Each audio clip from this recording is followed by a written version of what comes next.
In this video, you learn how to see your Google account password. If you found this helpful, please consider leaving a like and subscribing to the channel. The first thing we can do to see your Google account password is to try and go to your password manager. So what you have to do is navigate to Google Chrome. Then once you have a tab open, go to the bottom right and click on the three little dots. Then once you're in here, you can go to your password manager. Then once you're in here, you can go to the top and search for Google.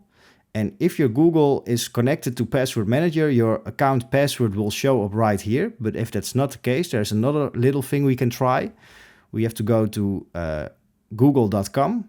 And once you're on google.com, you have to go to your profile picture in the top right and click on it. Then once you're in here, you can click on Manage Your Google Account.